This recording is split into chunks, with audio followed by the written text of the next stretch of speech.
Okay, first, unrelated note. Watch the video of hair on the Tonight Show. Link over there. It's pretty and energized and highly defined. So, link in the sidebar.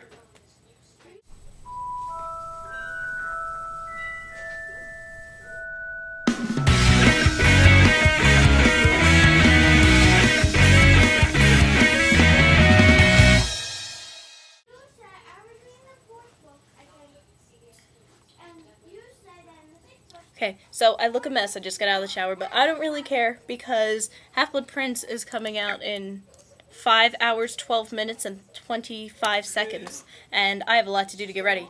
Last night, I finished my shirt. It says Ravenclaw. Can you see? I can't tell. And then the sleeves have eagles on them. And it's impossible to find bronze paint. I went crazy, and I just ended up going with gray. So I'm filming at like 6:45. It's late in the day, but as most of you, well, probably all of you, will understand, I finished reading Half-Blood Prince to my sister about half an hour ago. And those of you who, like me, read the books before seeing the movies realize the importance of reading the books before seeing the movies. So she's now caught up, and I am happy.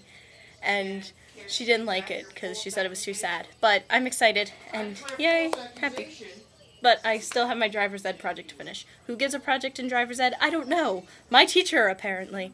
So I have to go finish my poster and write a short essay, which is really a paragraph. So, okay, Harry Potter. This is Harry Potter week.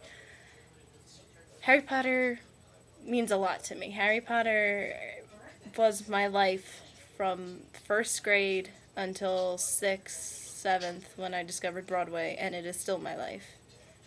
I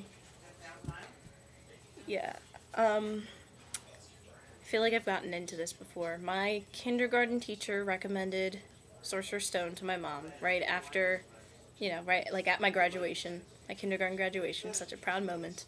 And my mom got me the book, and it was right after, my sister was born right at the end of kindergarten. She was born in April, so it was like right at the end of the year, and I still wasn't used to that, like, mommy was dealing with the baby, Sierra was alone with daddy, and now we need, like, our own thing to bond over. And so he read me the book, and I remember listening to the first chapter and liking it, and he's like, so do you want to keep going? I was like, yeah, okay, I guess. And I never imagined. We read one on our own, and then we gave it to my mom to read, and then she and my sister used to come in and listen while my dad read it to me, and my sister used to play with these colored popsicle sticks that I still have. She'd, like, bang them together and make all sorts of noise, and it was all sorts of adorable. And that was always, like, that was our thing. We read 1, 2, 3 like that. We finished 3 a little bit after 4 came out. And I remember I went to Zany Brainy. It was the day after it came out when I went to get it because I wasn't done yet. So my mom wouldn't let me go that day. And there was one other kid there because they had like a 2-day Harry Potter celebration, but only 2 people showed up on the second day. And his question was, who betrayed Harry's parents? And I'm trying not to spoil the book. And basically, I gave the answer you would expect of someone who has only read who has read all but the last, like, 5 chapters. And then we got in a fight over it, and I still remember that and feel bad. So we started reading 4, and we got up to chapter, it's a Triwizard Tournament. It's like 8 or something, the one called the Triwizard Tournament. And that's when I got tired of waiting for my dad to read to me every night. So I started back at the beginning and read them all on my own. At this point, it was, when did it come out? 2000? So I was still pretty young. And it's just, from there, it's been insane. I went to a midnight release for 5, and I read it in a few days. I was going into 5th grade, so that was pretty impressive. 6th, I was going into 6th, I don't know. 6th, I went to a midnight release. I was going into 7th grade, I guess. I don't know. You don't care.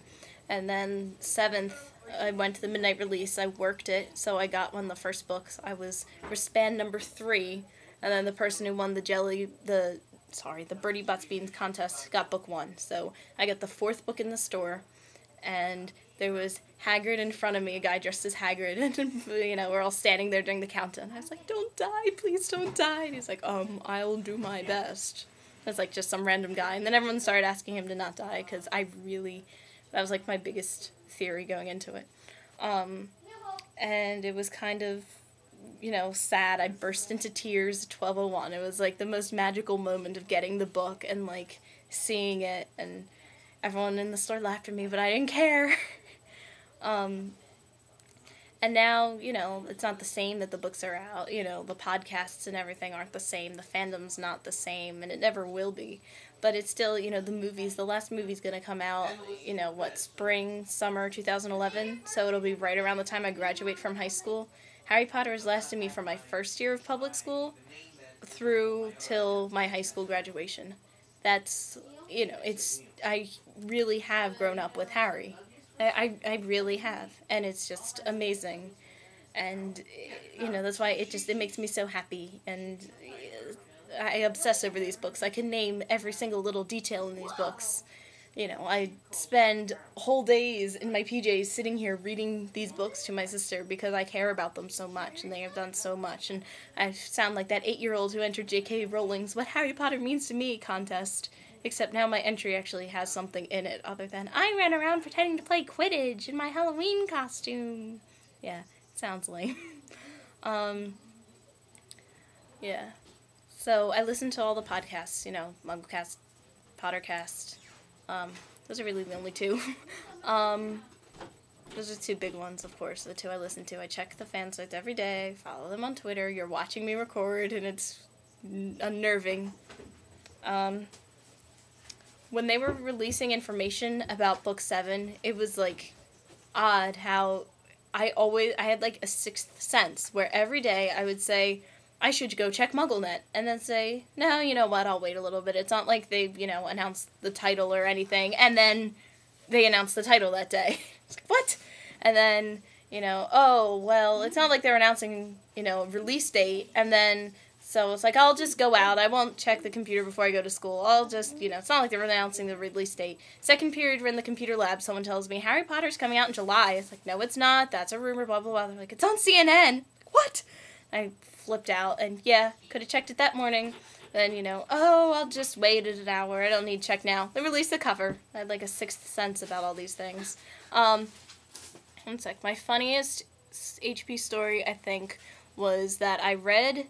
the last book, I started reading at, 12:10 or whatever, read nonstop, with the book light balanced over the book as I'm walking through the hallway, never took my eyes off that book until 8 a.m. when I finished, ran downstairs, posted a MySpace bulletin, wrote on my message boards, and then went to sleep.